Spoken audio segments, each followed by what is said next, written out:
we will be discussing today a very important topic of the plant anatomy, and that is the classification of the meristematic tissue. Dear students, in the last video we have talked about that what is meristematic tissue and what are its characteristic feature. But in the today's video we will be discussing the entire classification of the meristematic tissue. So as we know very well that meristematic tissue is based, its classification is based on various behalves.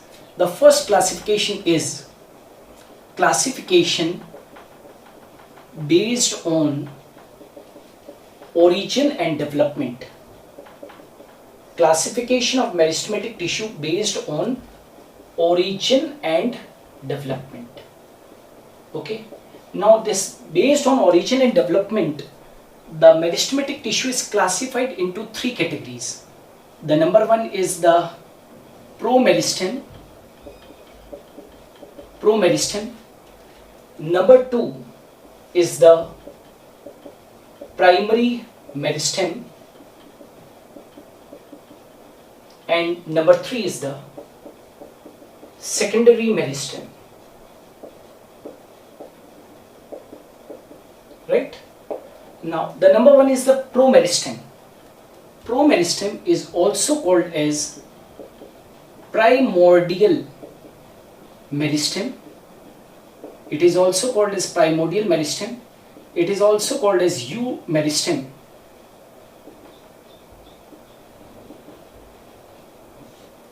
Alright, promeristem or primary meristem or eumeristem, and it is found in embryonic stages. It is found in embryonic stages, and that's why it is also called as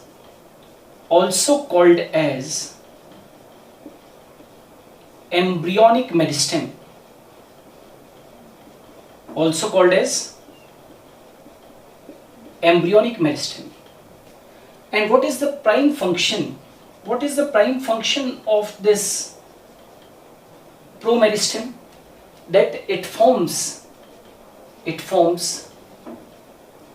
primary meristem. It forms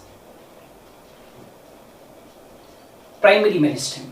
It forms the primary meristem. Means this primary meristem is formed from the promeristem. Is it clear? So first one is clear that what is promeristem? It is found in embryonic stages and hence also called as the embryonic meristem. And what is its chief function? That it forms the primary meristem. Now, before talking about the primary meristem and the secondary meristem, you must know a channel what I am drawing here. Always remember that primary meristem undergoes differentiation.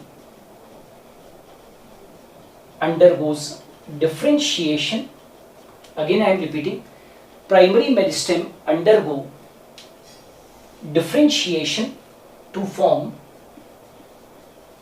primary permanent tissue. Primary permanent tissue. What is differentiation? What is differentiation? When the cells lose the power of division. Cells become differentiated, they become mature. So primary meristem undergoes differentiation and form primary permanent tissue. Primary permanent tissue undergo dedifferentiation.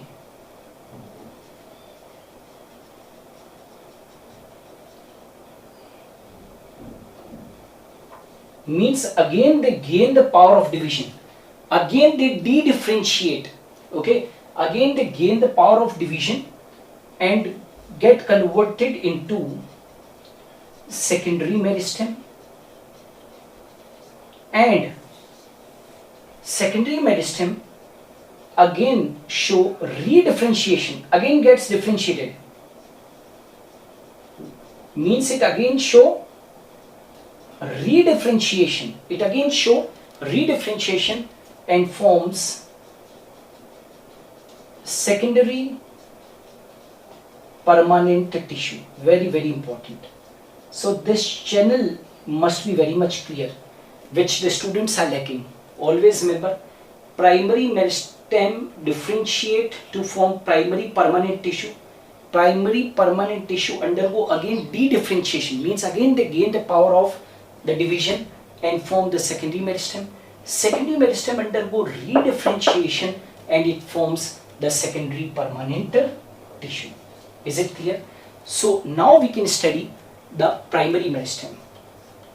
Now what is primary meristem? Number one, formed by promeristem. It is very much clear. It is written here that what was the prime function of the promeristem, that it forms the primary meristem. So primary meristem is formed by promeristem. Now second point, it is formed early in life, very early in life. Early in life, it is formed early in plant and hence forms primary plant body and hence forms primary plant body. Is it clear? It is formed from promeristem. It is formed early in the plant and hence forms primary plant body, and hence it forms primary plant body. And one more thing, that what it forms.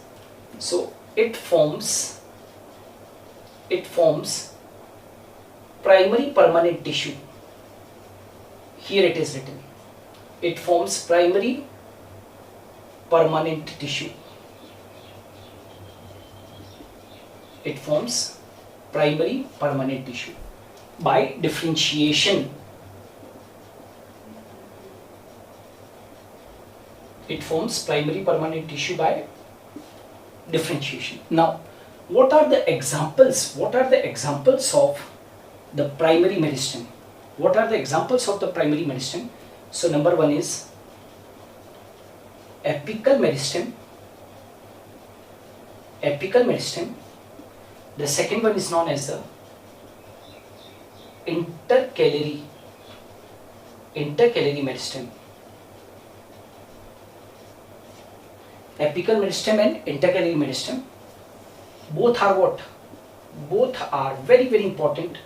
It is asked in NEET also that both are primary meristem. Both are the examples of primary meristem. Both are primary meristem. Apical meristem and intercalary meristem, both are primary meristem and are responsible for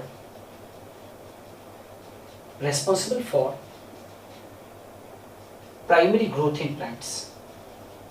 Primary growth in plants, that is they increase the length of plant. They increase length of plant. Okay, they increase length of plant. And so apical meristem is a very good example. Intercalary meristem is an example of the primary meristem. One more example is there of the primary meristem. Third examples. Two are here. The third example is that intrafascicular cambium. Intrafascicular cambium. You know where is intrafascicular cambium found? Intrafascicular cambium is found inside vascular bundle. It is found inside vascular bundle. Say for if this is the vascular bundle, then this is intrafascicular cambium. This is intrafascicular cambium. This is phloem. This is Jain. Now remember this thing, that intrafascicular cambium is the only primary meristem responsible for secondary growth. Very, very, very important, right? It is the only, very important, don't be confused at all. It is the only primary meristem responsible for secondary growth. Responsible for secondary growth. Are you getting? Again I am repeating. It is the only primary meristem which is responsible for secondary growth, right? Because both these apical meristem and intercalated meristem are also primary meristem, but they are responsible for the primary growth, that is, they increase the length of the plant. But intrafascicular cambium is the only primary meristem which is responsible for the secondary growth. And you know very well, in secondary growth the girth increases or the diameter increases. Is it clear? So primary meristem is clear. Now coming to the last one, that is known as the secondary meristem. So now we are now discussing the secondary meristem.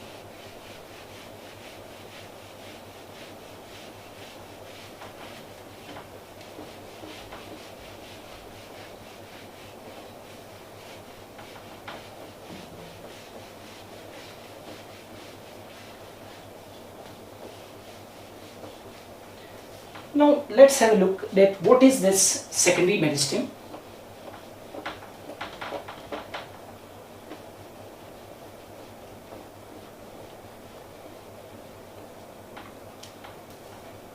Now how is secondary meristem formed? So it is formed by, now see here, as we have seen in the chart that primary meristem has formed what?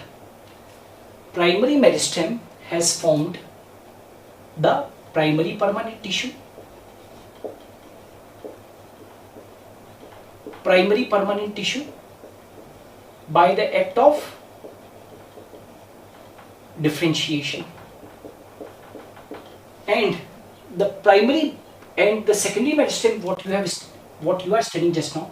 So the primary permanent tissue forms what? Secondary meristem. So secondary meristem is formed by primary permanent tissue. Primary permanent tissue. It is formed by primary permanent tissue by de-differentiation.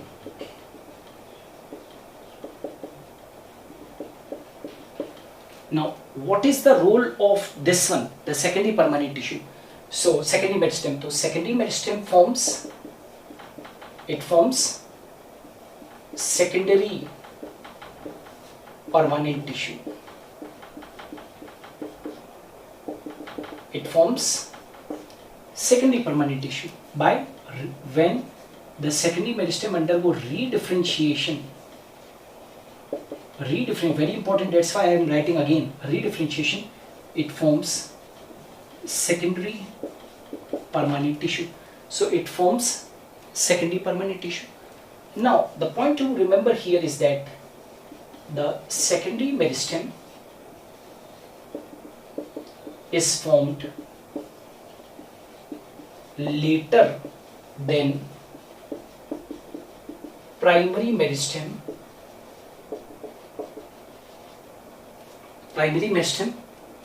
And therefore is responsible for secondary growth.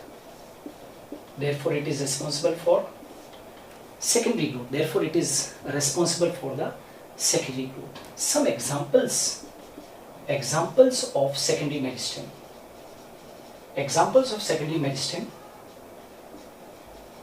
are: number one, interfascicular cambium,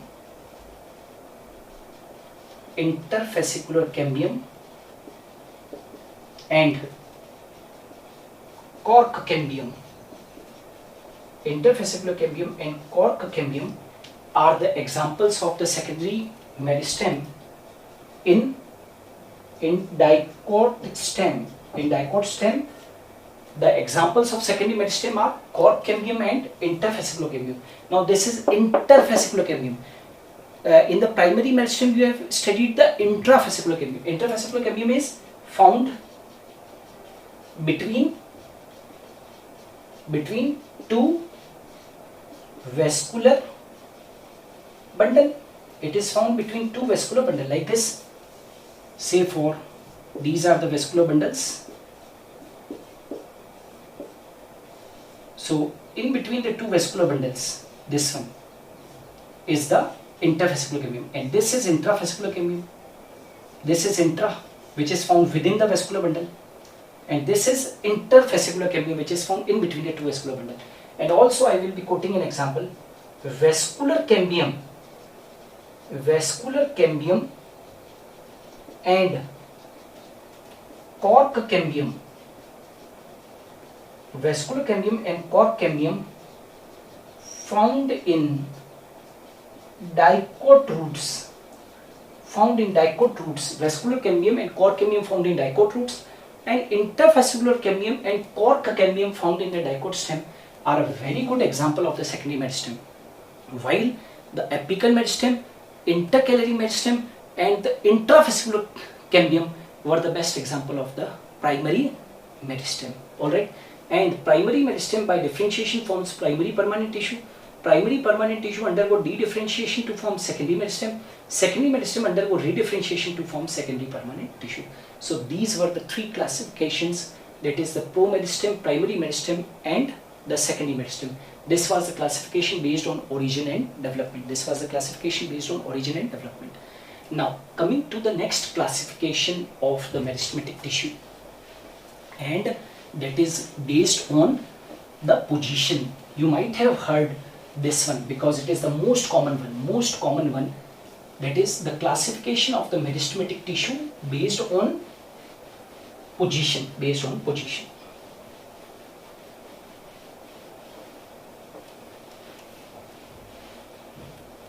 So here it is, second one, classification of meristematic tissue based on position. And on this behalf, on the basis of the position, again it is of three types. Number one is known as the apical meristem, which is the most common one, apical meristem. Number two is intercalary meristem, and number three is lateral meristem. Alright, say for if I draw a diagram here,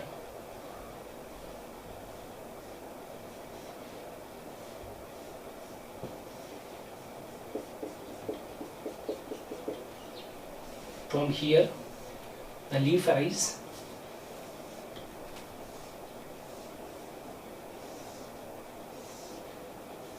say for this is the diagram. So this is what, this is indicating the apical meristem. Here is found the intercalary meristem. Here this is the lateral meristem. This is lateral meristem. Alright, this is the node, this is the leaf, from node the leaf arise. This is the internode, this is the internode, and again this is the node, and this is the apex, Alright, now what is apical meristem? We are studying the classification of meristematic tissue based on position. So apical meristem is found at the apex of root or shoot. Apical meristem is found, as the name is indicating, it is found at the apex of the root and the shoot. And what is its prime function? It increases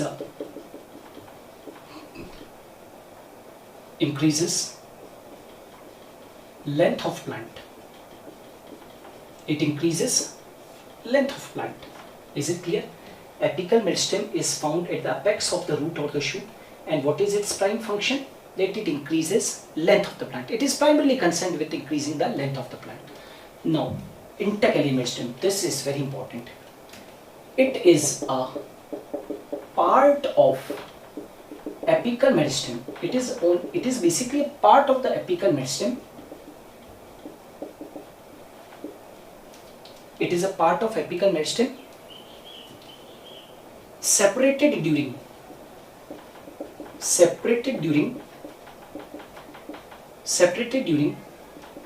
stem and root elongation.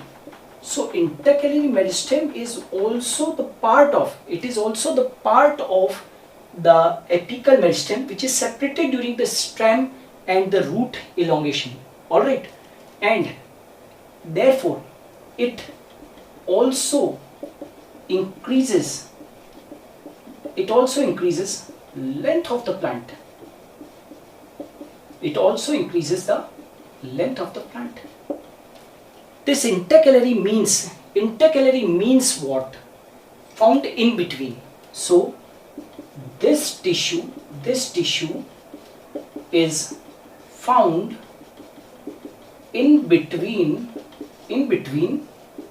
mature tissue. This tissue is found in between the mature tissue, and hence it is called as the intercalary meristem. I will be justifying you this by giving certain examples. Say for that in grasses which are grazed by herbivores, the length increase by intercalary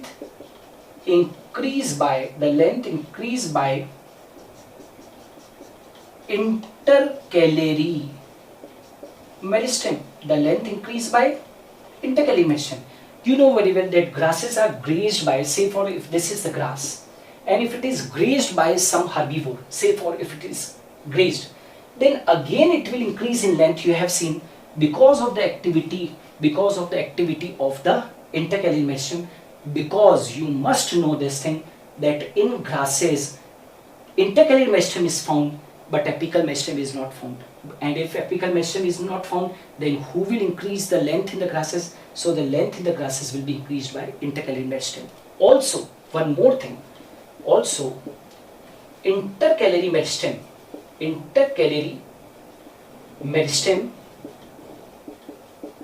is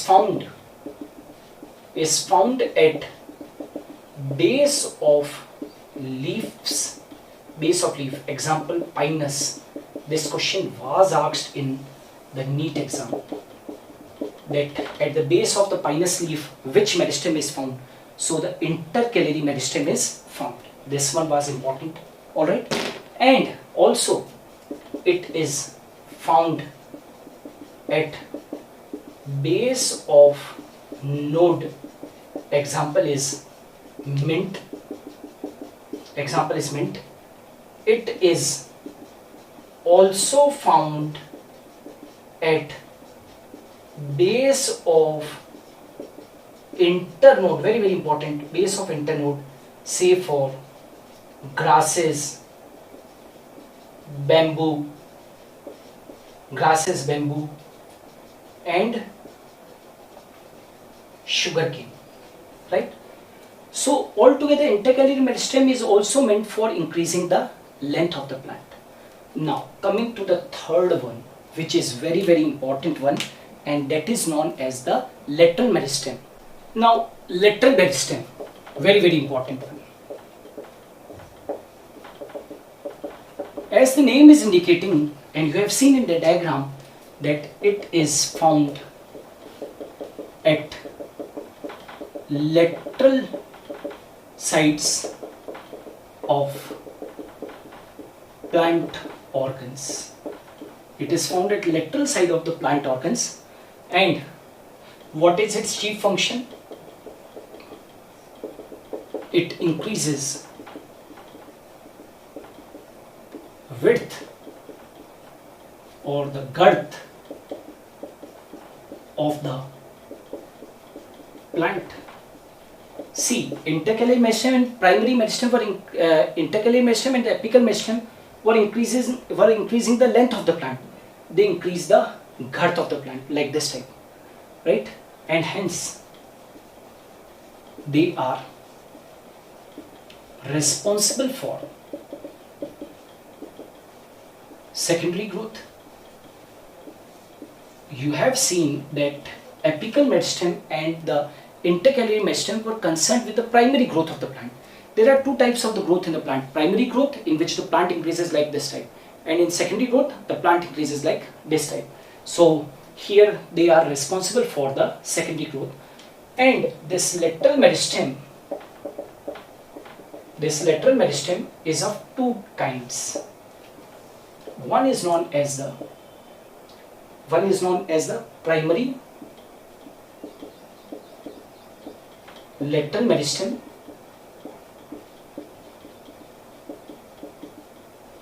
and another is known as the secondary lateral meristem. It is found little earlier, it is found later. So primary lateral meristem, the two examples of the primary lateral meristems are, if you are remembering, intrafascicular cambium. I have said you that it is the only primary meristem responsible for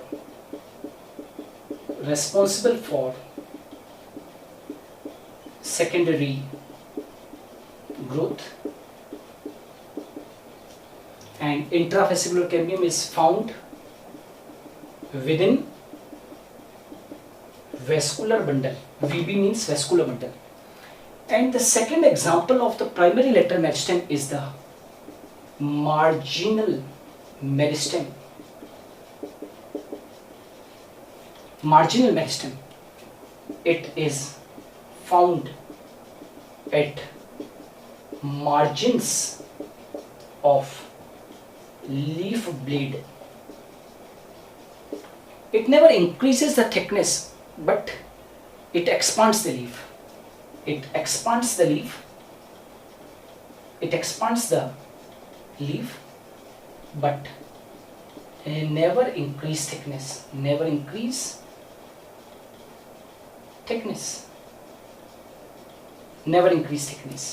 Marginal meristem, it is found at the margin of the leaf blade. It expands the leaf but never increase the thickness. So intrafascicular cambium and the marginal meristem are the best examples of the primary lateral meristem. And what about the secondary lateral meristem? So the examples of the secondary meristems are, see here, intercalary or interfascicular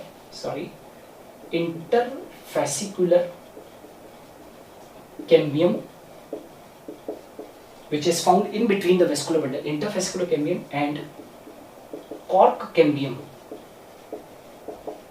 in dicot stem, and vascular cambium, and very, very important, cork cambium in dicot root are the best examples of the secondary lateral meristem. Alright, so just now we have discussed the apical meristem, intercalary meristem, and the lateral meristem, and all these were actually coming under when we were studying the classification of the meristematic tissue based on position. This was the classification of the meristematic tissue based on position. Now coming to the next one, and that is the classification of the meristematic tissue based on plane of division. Now we are coming to classification of meristematic tissue based on plane of division. Alright, and it is very important one because in many books you are not able to see this classification. Alright, and that is classification of meristematic tissue based on plane of division. Plane of division, right? Now, on the behalf of the plane of the division, again, the meristematic tissue is classified into three categories. One is known as the mass meristem. The second one is known as the plate meristem. And the third one is known as the rib meristem. That is also called as file meristem. Now, this classification is based on the plane of the division now. So always remember that in mass meristem here plane of division is not fixed. The division occur in many planes. Mass meristem, here plane of division is not fixed, and here the division occur in many planes. What about the plate meristem? Here the divisions are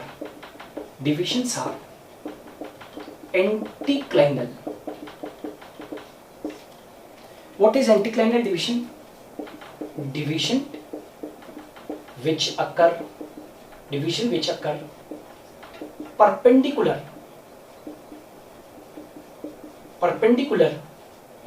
to cell surface. Division which occur perpendicular to the cell surface is called as anticlinal division. Like this means here division occur in two planes. In simple language you can say here division occur in two planes. And what about here in the rib meristem or the file meristem? Here division occur at right angles. Here division occur at right angles to longitudinal axis of plant. We can also say that here division occur in one plane. Here division occur in one plane. Here division occur in two planes. Here division occur in many planes. Now, mass meristem is found in embryos and endosperm. Found in embryos and endosperm. Plate meristem is found in leaves, and rib meristem is found in very important cylindrical parts like root, stem, petiole. Means I can say rib meristem is found in cortex and pith generally. It is found in cortex and pith. What about the plate meristem? It is found in leaves. And what about the mass meristem? It is found in embryos and endosperm. Say for I will be giving you an interesting example of coconut. Now you know very well that in coconut water is present. And this coconut water is nothing, it is the liquid endosperm. So in this coconut, in how much quantity the coconut water or the coconut milk will be found, that depends on the activity of the mass meristem. Sometimes you take a coconut on the roadside, and it is the human tendency, it is the Indian tendency that you will be searching for a big coconut, alright, from the vendor. But sometimes if you are taking a big coconut, then also there is a little quantity of the endosperm or the coconut water found in that coconut. And sometimes if you take a small coconut, and then also you will get full of the water, that is full of the endosperm. So the amount of the liquid endosperm found in the coconut will be depending on the activity of the mass meristem. If you are having a good luck, you will having such a coconut in your hands, right, in which the mass meristematic activity is more, then you will get more coconut water. And if you are unlucky and if you are spending 40 rupees for that coconut, and then also if you are getting a little quantity of the water, means that it is not the problem of that vendor, it is actually the problem of the mass meristematic activity. Means if the mass meristematic activity is low, then the liquid endosperm formed in the coconut will be also low. If the mass meristem activity will be high, then the coconut milk will also be in high amount. So the mass meristem increases the volume. Alright, always remember, mass meristem increases volume, and plate meristem increases area of leaf. Like this, the leaves will be more expanded. And in rim meristem, especially the cylindrical parts, it is found in cylindrical parts like root, stem, petiole of the leaf, etc. Especially in the cortex and the pith part of the plant. Alright, so based on the plane of division, the meristem is of three types: mass meristem, plate meristem, and rib meristem. Alright, now the fourth classification, the fourth type of the classification of the meristematic tissue, and that is the classification of the meristematic tissue based on function. Classification of the meristematic tissue based on function.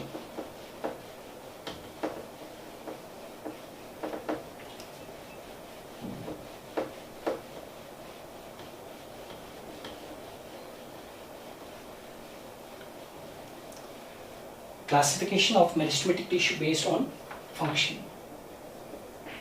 Now, based on function, again, the meristematic tissue is classified into how many categories? Three categories. The number one is protoderm, number two is procambium, and number three is ground meristem. Are you getting? On the basis of the function, the meristematic tissue is classified into three categories: protoderm, procambium, and ground meristem. Now, protoderm, remember this thing, always forms epidermis. It forms the epidermis, this one. The outermost layer. Protoderm forms the epidermis. Procambium. What is the chief function of the procambium? It forms, always remember, primary xylem and primary phloem. Say for this is the vascular bundle and this is the cambium. So this is phloem, this is xylem. So this is primary phloem and this is primary xylem. So primary xylem and primary phloem are formed by procambium. And at the last, ground meristem, remember this thing, it is very important, it forms hypodermis. These all terms we'll be discussing later on in this chapter. So hypodermis, then general cortex, endodermis, then pericycle, pith, and pith rays. Alright, ground meristem forms hypodermis, general cortex, endodermis, pericycle, pith, and pith rays. So this was classification based on function. So student, today we have discussed the entire classification of the meristematic tissue First was based on origin and development. Second was based on the position. Third was known as based on the plane of the division. And the fourth one was known as the based on function. So hope so that you have liked the video, and if you have liked the video, subscribe my channel and also press the bell icon so that you can get the notifications at appropriate time when I will be uploading the videos. So thanks a lot.